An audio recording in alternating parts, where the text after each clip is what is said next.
It started on a Wednesday morning that felt like the universe was testing me. My alarm didn't go off, and I was already late for work by the time I woke up. In a frenzy, I jumped out of bed, threw on the nearest semi-decent outfit, and skipped breakfast just to save time.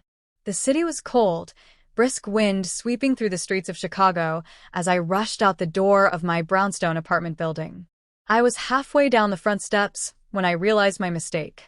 I froze, my hand instinctively reaching for the keychain that wasn't there. I checked my jacket pockets, then my tote bag. Nothing. My heart dropped. I had locked myself out. Of course, it was one of those new doors that automatically lock when shut. No key meant no way back in. I had left my phone on the kitchen counter while charging overnight. That meant no way to call anyone for help. No rideshare, no coworker to text that I'd be late. I stood there helplessly on the front steps, my breath forming little clouds in the cold air as I tried to figure out what to do next. I lived in a 4-unit brownstone in a quiet part of the city. I had only met 2 of my neighbors in passing, and the guy who lived directly below me always seemed a little standoffish. He wasn't rude, just quiet and kind of mysterious.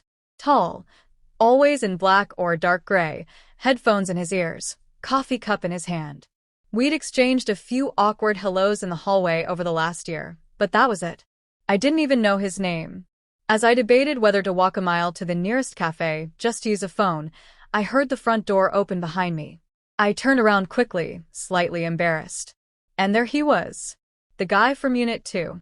Dark jeans, long black coat, messy brown hair, and a slight look of confusion on his face as he took in the sight of me standing out front with no coat and a distressed look on my face. "Everything okay?" he asked, eyebrows raised. His voice was calm and warm, like someone who didn't get rattled easily. I gave him a sheepish look. Not exactly. I locked myself out. No keys, no phone. Just me and a muffin I dropped somewhere along the sidewalk. He chuckled, his smile a little crooked and surprisingly genuine. "That's rough." "Yeah, just a perfect cherry on top of an already horrible morning." There was a pause. Then, to my surprise, he stepped aside and held the door open. "You want to come in? You can use my phone to call someone." For a second, I hesitated. It wasn't that I felt unsafe, it was just unexpected. People didn't usually offer that kind of help in the city, not without knowing you at least a little.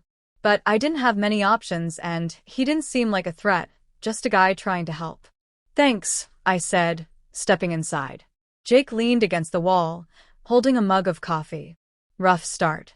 Want some tea or coffee while you wait?" I hesitated. "Are you sure? I don't want to be a bother." "You're not.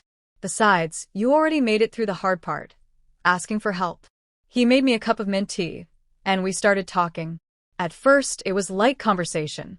I found out he was a graphic designer who worked from home most days and played guitar in a local band on weekends. He told me about his dog who now lived with his sister in Oregon and how he was saving up for a trip to drive down the California coast. I told him I worked in marketing, had a boss who ran on caffeine and sarcasm, and that I loved baking on Sunday mornings even if I was terrible at it. Just after noon, my phone rang. Well, his phone. The maintenance guy was on his way. I stood up, stretching awkwardly. "I should go wait for him," I said, handing Jake back his phone. He nodded and walked me to the door. "Glad I was here. Let me know if you need help getting back in." "Thanks," I said again. "Really? I owe you." "Don't worry about it," he said with a grin. "Just don't lock yourself out next week." We laughed, and I went upstairs just as the maintenance guy pulled into the alley. By late afternoon, I was back in my apartment, sipping a reheated coffee and thinking about how a bad morning had turned into something strangely warm.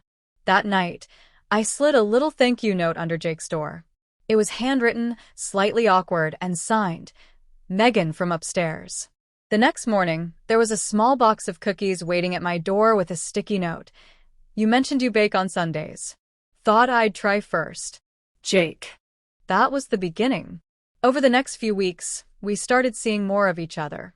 At first it was casual. We'd run into each other in the hallway, and he'd ask how my day was. I'd bring him leftover cupcakes when I overbaked.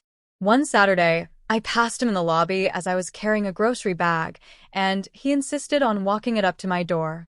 That turned into him staying for coffee, and coffee turned into talking until almost midnight. It was natural, easy, like we'd been doing this for years instead of weeks.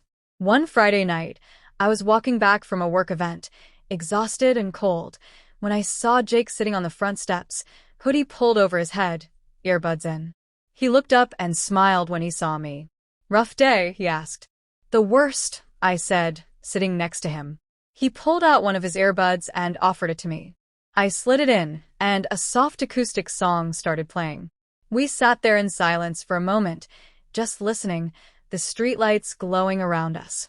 "You ever think about how weird it is that people can live in the same building and never talk?" he asked suddenly. "All the time," I said. He looked at me, his eyes soft. "I'm glad you got locked out." I smiled. "Me too." That night, he walked me to my door. And for the first time, I didn't want to close it behind me. I wanted him to stay. And he did. He came over for dinner the next night. Then again 3 nights later. Then we started watching old movies together every Saturday night, and he started leaving his hoodie on the back of my chair like it belonged there. It didn't feel rushed. It felt like opening a door I hadn't realized was closed. Then came the snowstorm. It hit on a Thursday afternoon, and by 6 p.m., the power was out. I was in my apartment wrapped in 2 blankets when I heard a knock at my door. It was Jake, his cheeks red from the wind, holding a flashlight. "Hey," he said. "You okay?" "Freezing," I admitted. He gave me a half smile. "I've got candles and cocoa. Come over." I followed him downstairs, and we spent the night in his apartment, wrapped in blankets and sipping hot cocoa by candlelight. The city was silent outside, the snow falling heavy and fast. At some point, he reached over and took my hand. I looked at him, and his expression was gentle, a little vulnerable. "I don't know what this is yet," he said softly, "but I like it. A lot." I nodded. "Me too."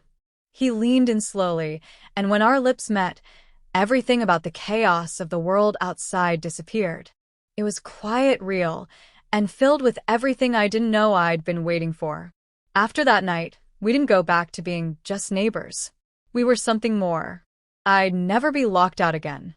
He held me tighter and whispered, "You never were. You just hadn't found the right door yet." And that's how I found love, in a moment of chaos, on a cold morning, when I thought the day couldn't get any worse. Turns out, getting locked out was the best thing that ever happened to me.